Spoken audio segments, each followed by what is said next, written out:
Pandit Awadh Kishore Pandey, founder director of SPW, उनके द्वारा लिया गया एक नया इनिशिएटिव संगीत धरा एसपीडब्ल्यू ऐप। अभी उठाइए मोबाइल और डाउनलोड कीजिए। एंड्रॉइड, iOS और डेस्कटॉप तीनों में अवेलेबल है।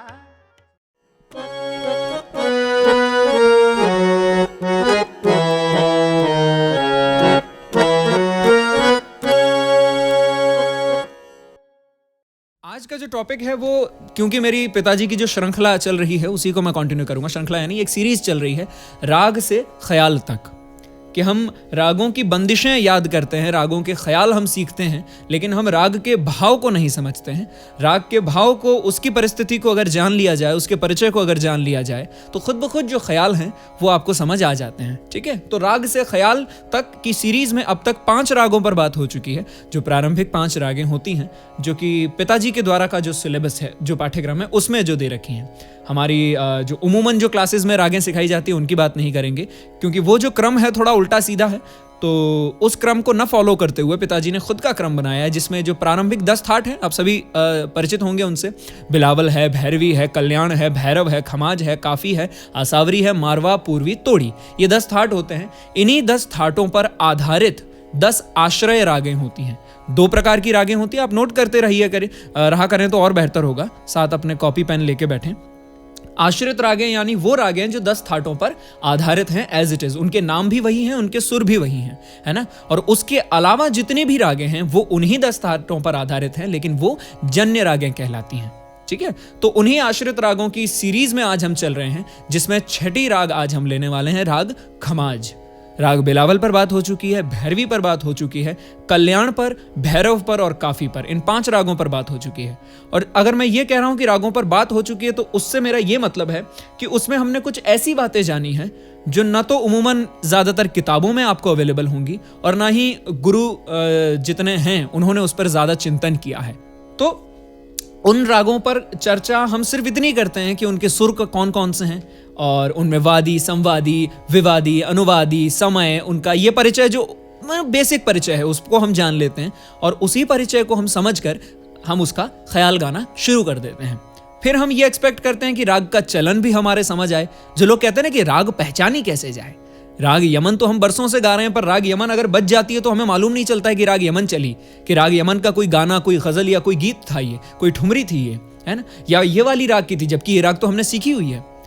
तो वो पहचानना इसीलिए नहीं हो पाता है क्योंकि हम सिर्फ ख्याल याद कर रहे हैं, और ख्याल मीन्स विचार। विचार एक मीटर में, एक छंद में बिठाकर पोएट्री उसकी बना दी जाए, उसको एक धुन में कंपोज करके गा दिया जाए, तो वो ख्याल बन जाता है। जिस प्रकार से एरी आली पिया बिन, ये एक पोएट्री है ना, या जा रहे अपने मंदिरवा, ये क्या है, एक छोटा सा गीत है जिसको कंपोज कर दिया उसी राग में, और फिर उस राग का ख्याल हो गया, उसकी बंदिश हो गई, है ना। और यही कारण है कि हम राग पहचान नहीं पाते, राग के असल तथ्य तक, असल रूप तक पहुंच नहीं पाते, क्योंकि हम राग को नहीं समझते, हम ख्यालों को समझते हैं। तो मेरे पिताजी का थोड़ा सा रिवर्स साइकोलॉजी समझ लीजिए इसको, या यूं कहें ये एक्चुअली में रिवर्स इंजीनियरिंग नहीं, ये सही इंजीनियरिंग है ना, ये डायरेक्ट इंजीनियरिंग है। हम लोग ज्यादातर रिवर्स में ही चलते हैं, हम ख्याल से शुरू करते हैं, राग की तरफ जाते हैं, जो कि उल्टा पड़ता है, हमें समझ कभी आती ही नहीं है राग।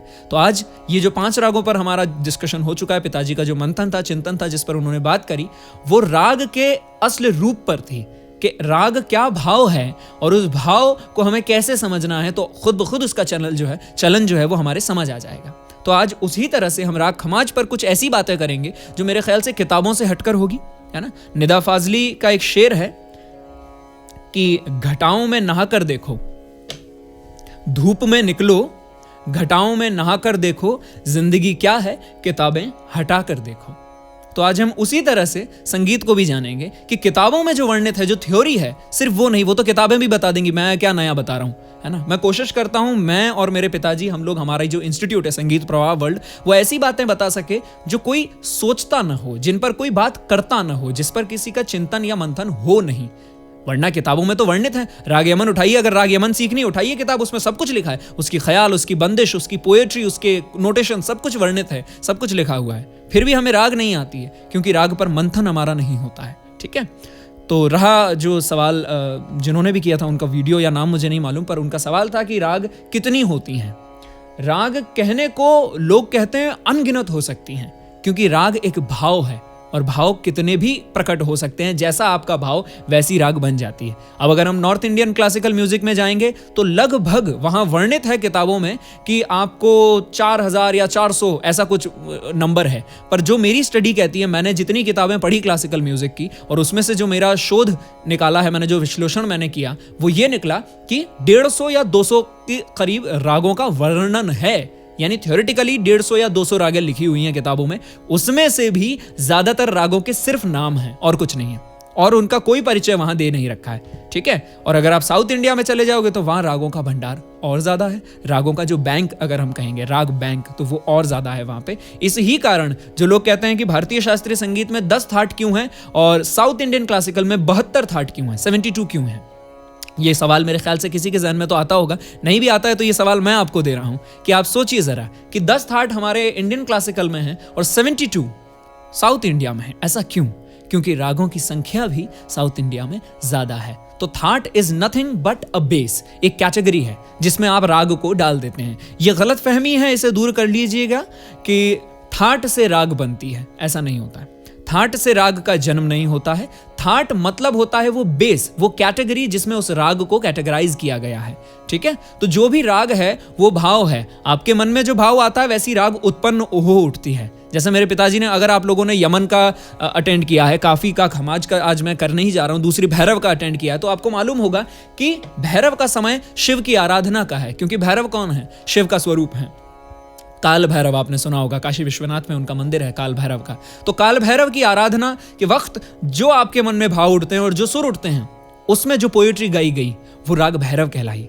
तो जब हमारे 2 लोगों के नाम लिखिए, पंडित विष्णु नारायण भातखंडे, पंडित विष्णु नारायण भातखंडे, इन्होंने नॉर्थ इंडियन नोटेशन सिस्टम, भारतीय शास्त्रीय लिपि पद्धति बनाई, यानी संगीत को लिपिबद्ध इन्होंने ही किया। लिपिबद्ध कर देना यानी उसके नोटेशन बनाना, यूनिवर्सल हो जाए ताकि वो, क्यों? क्योंकि आपने जो बंदिश गाई, क्योंकि संगीत हमेशा से गुरुमुखी विद्या रहा है, तो गुरु ने जो कॉम्पोजिशन गाई, जो शब्द गा दिए, वो स्टूडेंट ने सीख लिया। अगर उससे बराबर याद रहे तो वो आगे ट्रांसफर वैसे के वैसे कर देगा, वरना थोड़े से बदल जाएंगे, फिर बदल हो जाएगी उसमें। तो इसी कारण नोटेशन सिस्टम बनाया गया, ताकि क्या होगा, जो भी कॉम्पोजिशन गाई है अभी उसे लिख दो, है ना, कितनी मात्रा में कितने बोल आए, कौन सी राग का कौन सा सुर इस्तेमाल किया, उसके चिन्ह बना दिए गए। ठीक है। तो यह काम किया नॉर्थ इंडिया में विष्णु नारायण भातखंडे ने, और साउथ इंडिया में यही काम किया विष्णु दिगंबर पलुस्कर ने। इन 2 लोगों ने नोटेशन सिस्टम बनाए। यही वो 2 लोग थे जिन्होंने थाटों की भी प्रक्रिया शुरू करी। तो आप ये अगर कहते हैं कि थाट से रागों का जन्म हुआ है, तो विष्णु नारायण भातखंडे से पहले क्या संगीत नहीं था? भारतीय शास्त्रीय संगीत तो तब भी था और रागें तब भी थी। रागें बरसों से चली आ रही हैं, वेद काल से चली आ रही हैं, है ना। तो वो क्यों चली आ रही हैं? क्योंकि राग का शाब्दिक अर्थ होता है अनुराग, भाव, प्रेम, है ना, जो आपके मन में उठा। जैसे यमन पर चर्चा करी थी तो बताया था कि यमन एक श्रृंगार रस की राग भी है।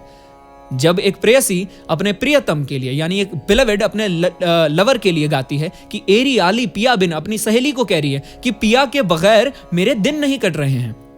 जब तो पिया परदेस गमन कीनो, रतियां कटत मोरी तारे गिन गिन, कि जब से वो परदेस गए हैं तब से मेरी रातें कैसे कट रही हैं, तारों को गिन गिन के ऐसे में इंतजार कर रही हूं कि कब वो लौटेंगे। तो श्रृंगार है उसमें, प्रेयसी का श्रृंगार है, और वो समय भी सायकालीन है, शाम का है, तो राग यमन भी हमारी शाम की ही है।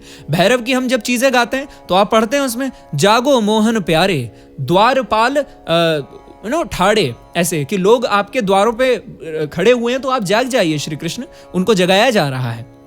ठीक है।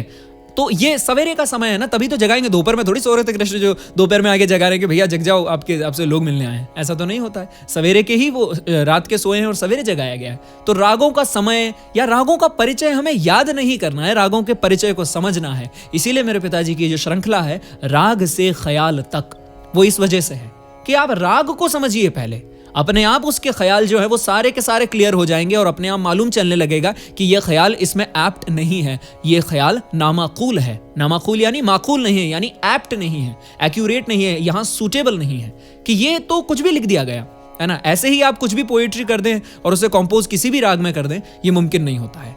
राग का अपना एक चलन होता है, राग की अपनी प्रकृति होती है, उसके भाव होते हैं, उसी अकॉर्डिंग पोएट्री की जाती है। ठीक है। और गीत भी इसी अनुसार बनते हैं। जिन लोगों का ये जानना होता है ना कि कॉम्पोजिशन कैसे होती है, कोई गाना कैसे बनाया जाएगा, जब आपको कोई नई धुन बनानी है या धुन को समझना है, तो संगीत से गीत तक ये भी उन्हीं की श्रृंखला है। वो कहते हैं ना कि गीत नहीं संगीत सीखो। हम लोग क्या करते हैं, सॉन्ग्स याद करते हैं, सॉन्ग्स रटते हैं, लेकिन वो क्या कहते हैं, संगीत समझो, गीत खुद ब खुद समझ आएगा। क्योंकि गीत संगीत का एक अंश है इतना सा, और संगीत इज अ वास्ट। म्यूजिक की परिभाषा कौन बता सकता है मुझे? यहाँ संगीत की अगर परिभाषा मैं आपसे जानना चाहूं तो कोई है यहाँ पर जो संगीत को परिभाषित कर सकता है? ये भगवान से मिलाता है संगीत। परिभाषा बताइए। ये तो विचारधाराएं हैं उसकी, बिल्कुल, ये तो उसके काम हैं। जाहिर सी बात है कि वो ईश्वर प्राप्ति का सर्वोत्तम माध्यम है। ये तो शास्त्रों में लिखा हुआ है कि सबसे उत्तम माध्यम ईश्वर प्राप्ति का कुछ है तो वो संगीत है। तो ये तो उसका काम हुआ, उसका असर हुआ। मुझे उसकी परिभाषा जाननी है कि संगीत, व्हाट डज संगीत mean, what do you mean by music, उसको डिफाइन कीजिए। हाँ जी फरमाएं, हाँ जी फरमाएं। मेरे हिसाब से जो भी धुन हमारे कानों को अच्छी लगती है वो संगीत है। ओके, और परिभाषाएं दीजिए मुझे। जी राजश्री जी। गायन, वादन और नृत्य, इन तीन ही कलाओं को संगीत। शाबाश। ये संगीत की वो परिभाषा है जो शास्त्रों में वर्णित है कि गायन वादन नृत्यम च संगीत इति। संस्कृत में लिखिए, मैं एग्जैक्ट शायद मैंने गलत बोला होगा, बट हाँ, पर यही है उसका है कि गाना बजाना और नाचना, ये तीन संगीत में आते हैं। सिर्फ गाना नहीं, सिर्फ सिंगिंग नहीं, सिर्फ डांस नहीं, सिर्फ जैसे कई लोग बोलते हैं ना म्यूजिक एंड डांस क्लासेस, तो वो साफ गलत है। म्यूजिक के अंदर ही डांस इन्वॉल्व है ना। ये तो वही बात हो गई कि यहाँ साइंस और बायोलॉजी सिखाई जाती है। वही साइंस के अंदर बायोलॉजी भी आती है, फिजिक्स भी आती है, केमिस्ट्री भी आती है कि नहीं। साइंस एक वास्ट, बहुत बड़ा फील्ड है जिसके अंदर ये सारी चीजें आ जाती है। बायोलॉजी भी आ जाती है वहां, फिजिक्स भी आ जाती है वहां, केमिस्ट्री भी आ जाती है कि नहीं। तो उसी तरह से साइकोलॉजी भी एक प्रकार की साइंस है कि नहीं।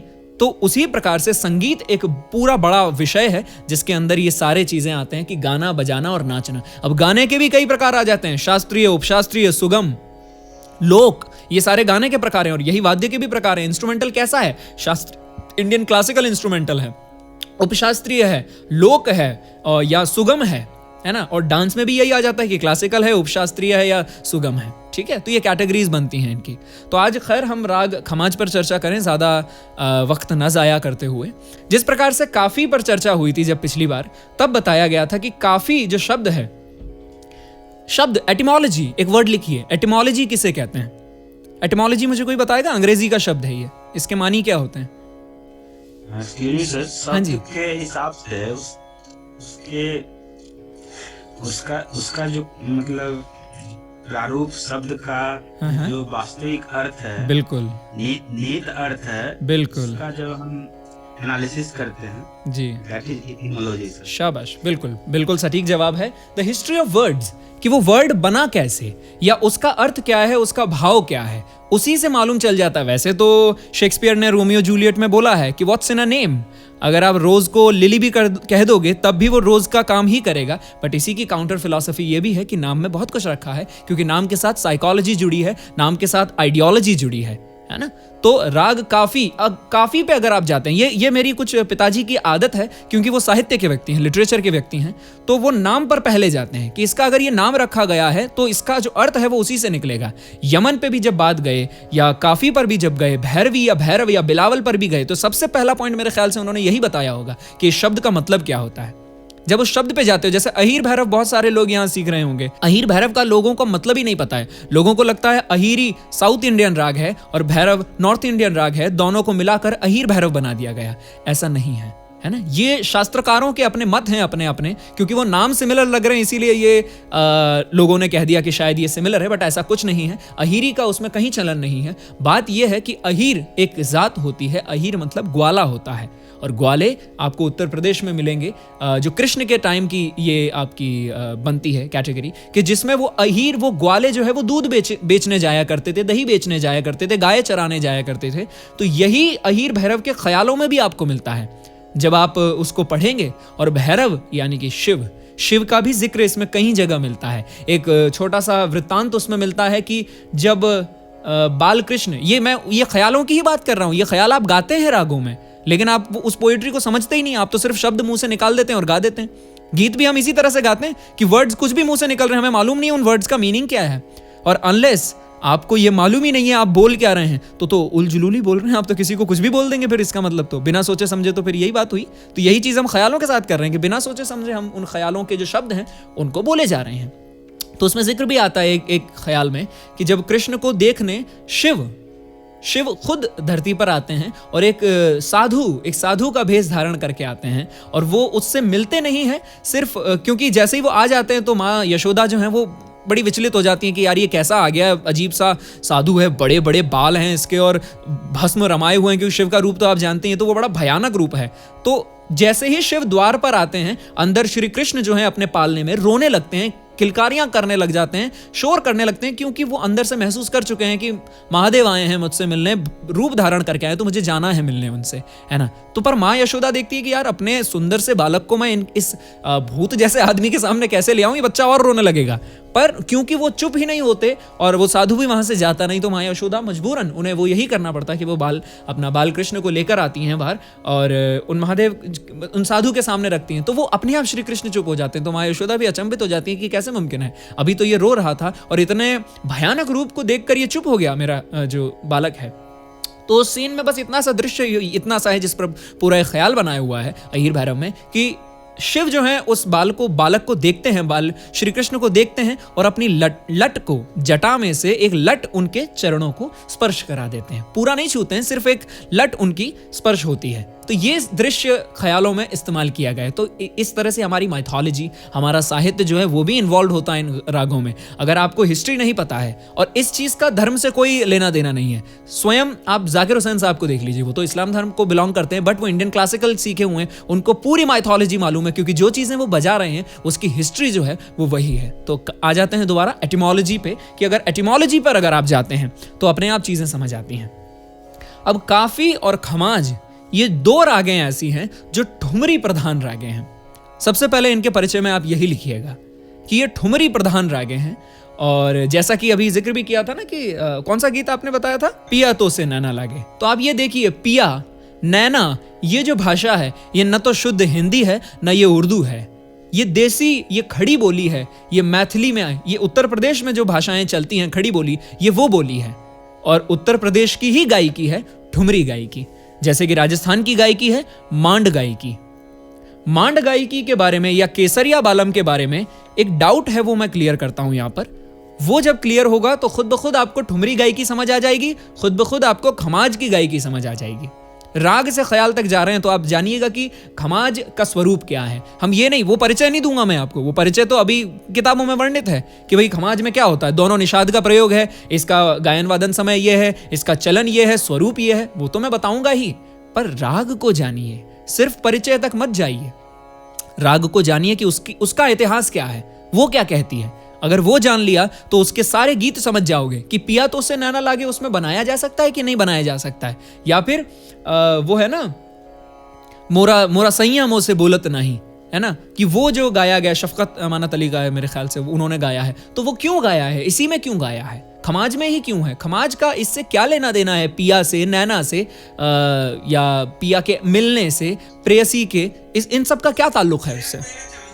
हाँ हाँ हाँ, बिल्कुल, कोई बात नहीं, है ना। तो बिल्कुल, तो ऐसा क्यों हो रहा है कि ये गीत खमाज में बन रहे हैं, तो आज उस पर चर्चा करेंगे। तो ठुमरी प्रधान है, जैसा कि मैंने अभी बताया, केसरिया बालम आप सभी ने सुना होगा, है ना। मैं थोड़ा सा गुनगुना भी देता हूँ। दरना पधारो म्हारे देश जी, केसरिया बालम आवोनी, पधारो म्हारे देश, साजन साजन मैं करां रे, ए साजन जीव जड़ी, साजन लिख लिख पातरी, मैं बाँछूं घड़ी घड़ी। ये जो शब्द है ये राजस्थानी भाषा है, इसमें मांड गाई जाती है। अब केसरिया बालम आप सभी लोग जानते हो कि राजस्थान का क्या बोलते हैं इसे, वेलकम सॉन्ग, स्वागत गीत बोला जाता है। ये स्वागत गीत नहीं है, ये लोगों की गलत फहमी है कि इसे स्वागत गीत समझा जाता है। ये एक प्रेयसी का अपने प्रियतम को पुकार है। शब्दों पे जाइए, केसरिया बालम आवो नी पधारो मारे देश।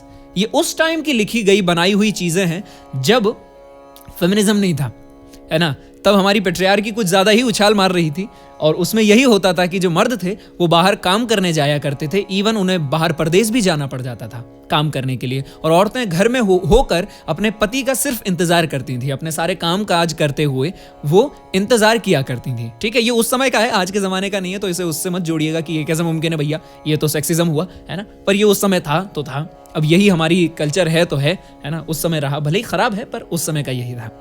तो ये उस समय के गीत हैं। अगर इसके आप शब्द पढ़ेंगे तो इसमें यही लिखा है कि मैं बादशाह घड़ी घड़ी, मैं घड़ी घड़ी देखती हूं कि अब तुम आ जाओगे। तो ये क्या भाव है? ये बिछड़ने का, वियोग का भाव है और संयोग का भी भाव है। संयोग मतलब मिलना, वस्ल और फिराक दोनों की बात आ जाती है। वस्ल यानी मिलन और फिराक यानी जुदाई। तो मिलन और संयोग और वियोग दोनों का भाव है। यही भाव उत्तर प्रदेश की जो गायकी है जिसे हम ठुमरी कहते हैं उसमें होते हैं। तभी उसमें आता है कि मोरा पिया मुझसे बोलत नहीं, या पिया परदेश गए हैं और मिलने नहीं आए अब तक। ये श्रृंगार है, और श्रृंगार मतलब सौंदर्य, ब्यूटी, एलिगेंस है यहाँ पर, और वो दोनों प्रकार की है। ये इसका रस है, ये इस राग का रस है। इसको नोट कीजिए कि काफी और खमाज में संयोग और वियोग, मिलन और बिछड़ना दोनों का भाव आता है, और श्रृंगार रूप से आता है, सौंदर्य रूप से। श्रृंगार को श्रृंगार रस जब अंग्रेजी में पढ़ाया जाता है तो उसे इरोटिका पढ़ाया जाता है, पर हमारे यहाँ इरोटिका वाला श्रृंगार नहीं है। हमारे यहाँ मिलना, बिछड़ना, प्रेम वाला श्रृंगार है। इसका जिस्मानी कोई संबंध नहीं है, ठीक है। इसलिए हम इसे इरोटिका नहीं बोलेंगे हमारे सौंदर्य में, ठीक है, जो क्योंकि ये शास्त्रीय संगीत है ना। तो शास्त्रीय संगीत अगर जानना है तो शास्त्रीय रसों को जानना पड़ता है, ठीक है। तो अब खमाज के चलन पे थोड़ा बात करें। काफी में भी आपने देखा कि ठुमरियां बनती हैं, होली के गीत बनते हैं, है ना। चैती, कजरी, ये नाम आपने सुने होंगे। कजरी, कजरी पर कभी गौर किया है कि कजरी मतलब क्या होता है? सुने ही शब्द चैती, कजरी, ठुमरी, दादरा, ये उत्तर प्रदेश की गायकी है, लोक गायकी है वहां की, है ना। कजरी, आपने एक शब्द सुना होगा कंजर। कंजर किसे कहते हैं? वो औरत जो अपने जिस्म को बेचकर कमाती है। उत्तर प्रदेश में उस समय पर उसे कंजर कहा जाता था, जो नाच नाच कर, गा गा के, है ना, जैसे कोठों पर। तो उसकी जो गायकी है उसे कजरी गायकी कहा जाता है। ये कंजर से ही कंजरी और वो कजरी बन चुका है। तो क्योंकि संगीत तो संगीत है, उसे आप नापाक नहीं कर सकते हो। अगर उसका आपने ये मान लो कि उसका एरिया बदल दिया, उसका डेमोग्राफिक बदल दिया, या फिर उसे अगर कोई निचले दर्जे का आदमी गा रहा है तो वो संगीत का अपमान हुआ, ऐसा कुछ नहीं है। संगीत संगीत है, क्योंकि संगीत भाव है, दिल से निकलता है, ठीक है। मंदिरों में भी रहा है, कोठों में भी रहा है। गजलें आपकी गलियों में फकीरों ने भी गाई हैं, तो कोठों पे वैश्याओं ने भी गाई हैं, और क्या बोलते हैं, पंडितों ने भी गाई हैं, तो शूद्रों ने भी गाई हैं, है ना। तो ऐसा जात पात धर्म, है ना, मजहब, इससे कोई ताल्लुक है ही नहीं, कभी रहा ही नहीं संगीत का। संगीत इंसान का विषय है ना, और इंसान हर धर्म, हर जात, हर तबके में होता है। तो संगीत वैसा विषय है, तो इसको बिल्कुल भी वैसा ना समझिएगा कि अरे यार ये तो कंजर के गीत है, हम क्यों गाएं, है ना। आप गा रहे हैं, ठुमरिया गा रहे हैं, ये उन्हीं लोगों की लिखी हुई है, उन्हीं का संगीत है जिसको आप आज मान रहे हैं। हम ट्रांसजेंडर को बड़ा डिग्रेडिंग मानते हैं, है ना, जबकि असल में संगीत की अगर शास्त्र उठा के देखते हो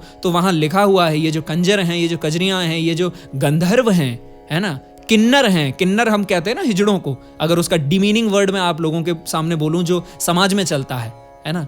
ये संगीत असल में इन्हीं लोगों से हमें मिला है, कभी पंडितों का था ही नहीं। ये पंडितों का, ब्राह्मणों का, हम लोगों का काम पढ़ाना था, है ना। हम लोगों का इन द सेंस ब्राह्मणों का मैं बता रहा हूं, ठीक है। उन लोगों का काम पढ़ाना था, क्षत्रियों का काम लड़ना था, शूद्रों का काम सफाई था, और वैश्याओं का काम यही था। संगीत, कला, है ना। लोगों को लगता है अरे यार ये तो आप कैसे डिग्रेड कर दिया आपने। तुरंत डिग्रेड हुआ नहीं है, या एक्चुअली में हम लोगों ने डिग्रेड किया है। वो लोग तो बड़ी इज्जत से संगीत किया करते थे, उसी समय का तो है शास्त्रीय संगीत। आज की रागें थोड़ी, अभी 10 साल पहले थोड़ी बनाई किसी ने, AR रहमान ने थोड़ी कंपोज करी है राग भैरवी, ठीक है। तो खैर टॉपिक से न भटकते हुए, कजरी, चैती, ये सारे त्योहारों के गीत हैं, उसी में इस्तेमाल होने वाली यही 2 रागें हैं, और इन्हीं 2 रागों के मिश्रण हैं जो आपने सुने होंगे। पीलू, पीलू का नाम सुना है आपने? थोड़ा सा मैं उसका चलन आपको गा के बताता हूं। आपने जरूर कहीं ना कहीं सुना होगा, भले नाम न मालूम हो, पर यह स्वरूप आपके जहन से बोलेगा। जी नहीं, ऐसा नहीं, वो पीलू में नहीं। वो पनी नि सा गा सा रे प नि सा गा रे सा रे नि सा आ आ रे दे रे ना प नि सा गा रे नि सा ग म ग म नि प ग सा रे सा नि नि सा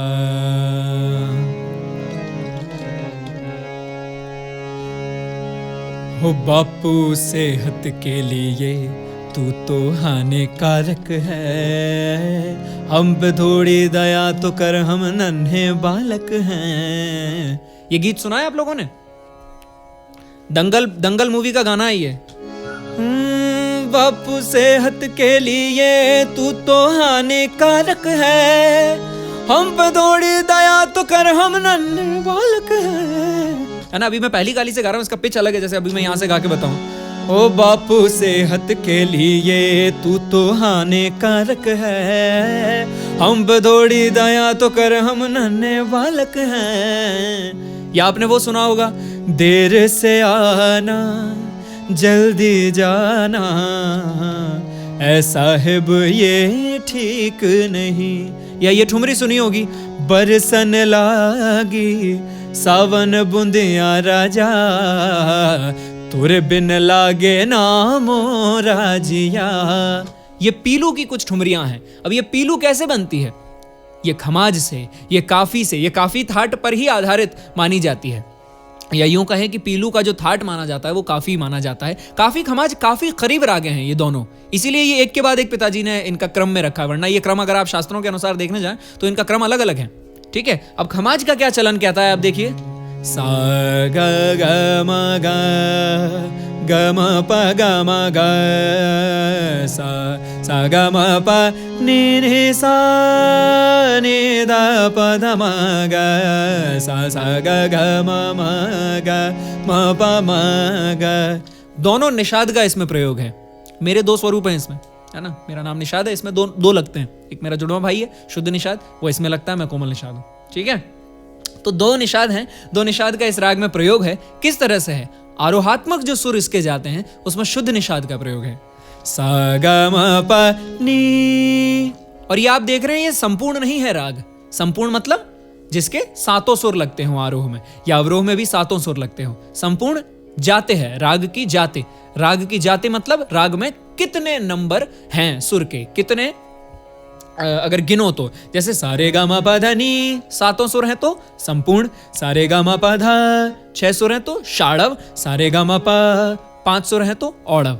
न तो 5 सुर से कम की राग होती है, 7 सुर से ज्यादा की भी होगी, लेकिन 7 सुर से ज्यादा की जब राग होगी तो एक ही सुर के 2 स्वरूप इस्तेमाल होंगे, यानी कोमल ऋषभ और शुद्ध ऋषभ एक साथ इस्तेमाल हो गया। दोनों गंधार एक साथ लग गए, दोनों धैवत एक साथ लग गए, दोनों निषाद एक साथ लग गए। तो उसी तरह से आपने देखा खमाज में 2 निषादों का प्रयोग है, लेकिन जो इसकी जाते है वो क्या है? सा ग। ऋषभ आरोह में छोड़ दिया मैंने। मैं पूरे नाम इस्तेमाल कर रहा हूं सुरों के, आप लोगों को मेरे ख्याल से मालूम हो तो ठीक, नहीं तो मैं दोहरा देता हूं। सा को कहते हैं षडज, रे को कहते हैं ऋषभ, ग गंधार, म मध्यम, प पंचम, ध धैवत और नी निषाद। ठीक है, सा ग म ग सा ग म प म ग सा ग म प नी। धैवत भी कई जगह वर्जित माना जा रहा है, अल्प माना जा रहा है, या कूद दिया जाता है, लांघ दिया जाता है। इसका परिचय एक बार मैं आपको स्क्रीन पे दिखा देता हूं, तो आप लोगों के लिए मेरे ख्याल से पढ़ने में भी आसानी होगी। इसके दोहे से हम शुरू करेंगे। तो आप इसका दोहा देखिए।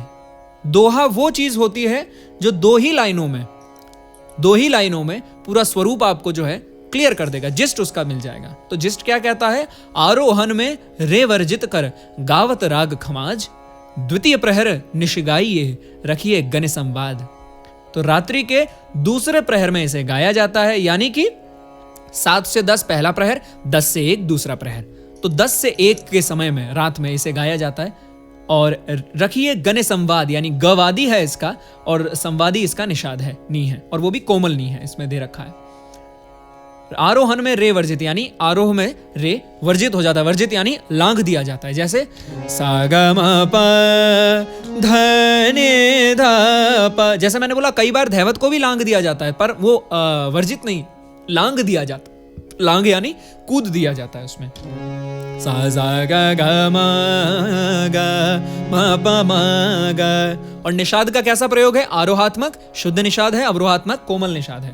सा ग म प ग म ग सा ग ग म म ग म प नि नि सा सा नि द प द म ग नि द म प द म ग प म ग रे सा सा ग ग म ग।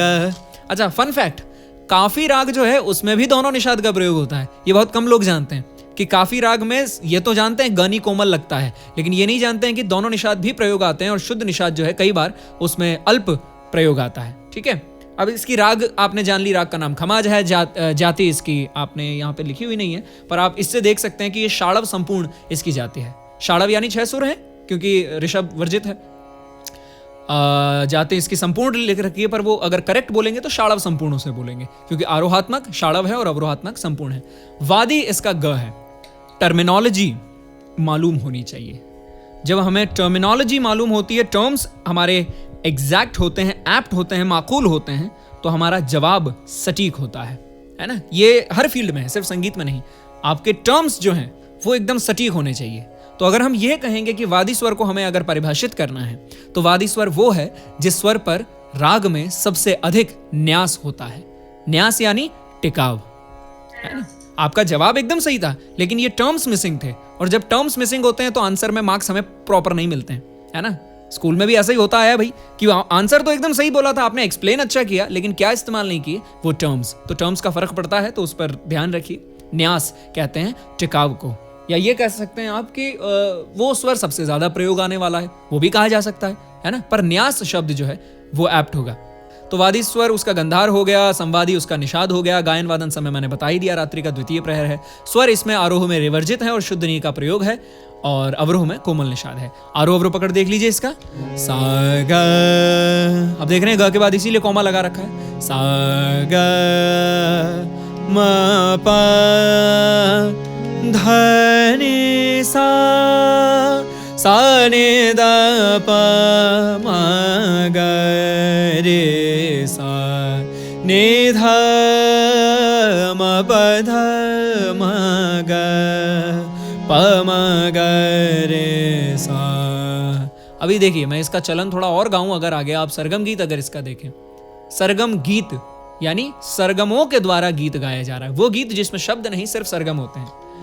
ग ग सा ग म प ग म नि ध म प ध म ग ध नि सा सा नि द प म ग रे सा ग म ध नि सा सा ग म ग नि सा सा रे सा नि ध नि ध प ध म प ग म ग रे सा। मैं ये गुनगुना रहा हूँ, इसे गा रहा हूँ, इसको लयबद्ध तरीके से नहीं गा रहा हूँ। नि सा ग म प ग म नि ध म प ध म ग ध नि सा सा नि द प म ग रे सा। खमाज और काफी इसकी जो गायकी है, इसमें ख्याल जो है वो ठुमरी अंग से गाए जाते हैं, ये भी लिखिए। वैसे तो एक अभी किन्होंने अभी बोला था, राजश्री जी ने, कि नमन करूं, है ना, ऐसा गुरुवंदना उसमें गाई गई थी, वो भी मुमकिन है। ऐसा नहीं है कि इस राग के स्वरूप के विपरीत आप जाके कुछ इसमें बना नहीं सकते, बिल्कुल बनाया जा सकता है, ऐसा कुछ उसमें हानि नहीं होगी, पर माकूल जिसे कहेंगे यानी एप्ट, एक्यूरेट, उसी के उचित, वो उतना खास बैठता नहीं है ना। वैसे तो बनाया जा सकता है, ऐसा कुछ नहीं है। जो शुद्ध चीज है, अगर आप बना रहे हैं, गुरुवंदना कर रहे हैं, तो गुरुवंदना है, किसी भी राग में हो सकती है। गुरुवंदना के लिए कोई राग जरूरी नहीं है। भक्ति के लिए रागों का निश्चय रखा गया है, वो भी ईश्वर से जोड़कर। जैसे भाई भैरव की साधना करनी है तो आप राग भैरव के स्वरूप को लो, उसके प्रकार गाओ। कृष्ण की साधना करनी है तो आप केदार गाते हो, कभी हमीर गाने लग जाते हो, तो वो कृष्ण की थोड़ी से करीब हैं वो रागें, है ना। तो ऐसे वैसे तो तय हैं, जैसे सरस्वती वंदना गानी होगी या माँ दुर्गा की पूजा करनी है तो राग दुर्गा गाते हो, सरस्वती वंदना गानी होगी तो बागेश्वरी भी गाते हो, रागेश्वरी भी गाते हो, है ना। इस तरह से परमेश्वरी भी गाते हो। ये कुछ हमारे हिंदू डाइटीज हैं जो उनका निश्चित रागें हैं, वैसे तो हैं, पर गुरुवंदना है वो किसी भी राग में हो सकती है, क्योंकि गुरुवंदना में आपके संगीत से भाव आप निकाल के दे रहे हैं। तो संगीत तो किसी का भी होगा, कोई सी भी राग होगी तो वो एप्ट हो जाएगी, भाव एप्ट होने चाहिए बस, ठीक है। इसका स्वरूप मेरे ख्याल से मैंने आपको बता दिया, चलन आपको बता दिया।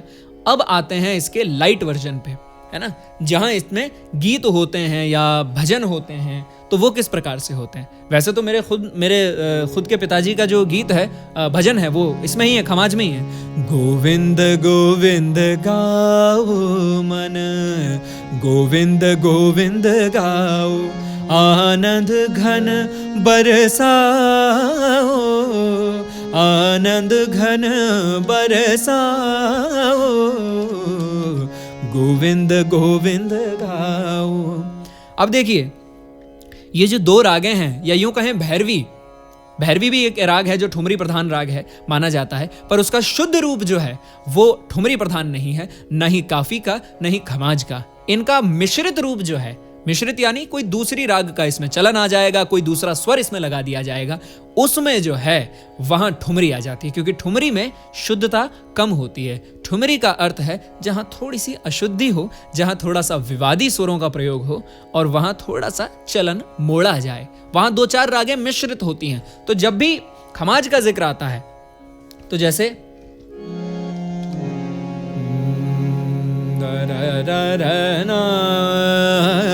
अभी जैसे मैं, चलिए आपको गूगल ही करके बताता हूँ, सर्च आपको करके बताता हूँ, तो आपको मालूम चलेगा खमाज पर आधारित गीत कौन कौन से हैं। तो क्योंकि ठुमरी गायकी प्रधान है और उसमें इसी प्रकार के गीत होते हैं। फिल्मी गीत भी अगर हम पढ़ते हैं तो आ दिल से दिल मिला ले, नवरंग मूवी का है, इसको खमाज पे माना गया। मैंने ये सुना नहीं है तो मैं अभी सुना नहीं सकता।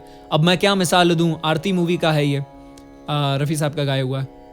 आयो कहां से घनश्याम, ये देखिए, ये 1971 की मूवी है, आर.डी. बर्मन का म्यूजिक है, बुढ़ा मिल गया ये मूवी का नाम है। आयो कहां से घनश्याम। अब देखिए, घनश्याम की बात करिए, श्री कृष्ण की बात करिए, ठुमरी प्रधान खुद ब खुद आ गया यहाँ पे। फिर बड़ा नटखट है ये कृष्ण कन्हैया, ये वाला जो गीत आपने सुना होगा, अमर प्रेम, ये भी आपका जो है इसी में आ जाता है, खमाज में। फिर आइए चुनरिया कटती जाए, ये है। फिर है ढल चुकी शाम गम, ये आइए। अब देखिए, ढल चुकी शाम गम, इसकी बात करिए, शाम ढल चुकी है। राग का क्या समय बताया था मैंने, द्वितीय प्रहर, तो शाम तभी ढलेगी ना। फिर है हम अपना उन्हें बना न सके, ये एक है। फिर है खत लिख दे संवरिया के नाम बापू आए है, ये तो बहुत बढ़िया दादरा है ये, है ना, एक तरह से। ये गायकी नहीं है, ये गायकी दादरा ही गायकी है, यानी 1 2 3 4 5 6, 1 2 3 4 5 6, ऐसा चलन जाता है इसका। ये भी इसी में बनाया है। कुछ तो लोग कहेंगे, ये तो सुना ही होगा।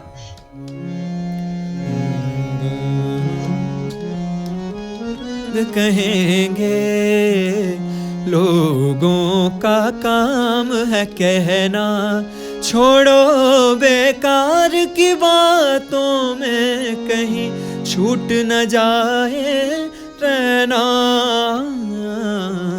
कुछ तो लोग कहेंगे, लोगों का काम है कहना। सागा म पगा म नि धा म पदा म ग, पूरा खमाज का चलन है, ठीक है। और ये देखिए, ये कुछ ज्यादा ही प्रॉपर खमाज है, इसमें दोनों निषाद का प्रयोग नहीं है। दोनों निषाद वहीं इस्तेमाल होंगे जहां ठुमरी गाई जा रही होगी, ठीक है। तो मेरे ख्याल से खमाज पर थोड़ी बहुत बात कर पाया। वैसे राग पर चर्चा करने जाओ तो रातें निकलती है, लोगों की सदियां निकल गई, अब तक राग समझ नहीं पाए लोग, तो मैं 1 घंटे में तो क्या ही समझाऊंगा, पर हाँ एक जिस्ट मैंने दे पाया, ठीक है। चलिए, सभी से शुक्रिया, आप लोग जुड़े यहाँ पर। जितने लोग को मैं देख पाया उनका ज़्यादा शुक्रिया, जिनको नहीं देख पाया तो उनका कम शुक्रिया थोड़ा, पर शुक्रिया क्योंकि वो भी जुड़े थे, है ना। Thank you sir, thank you. जी, थैंक यू।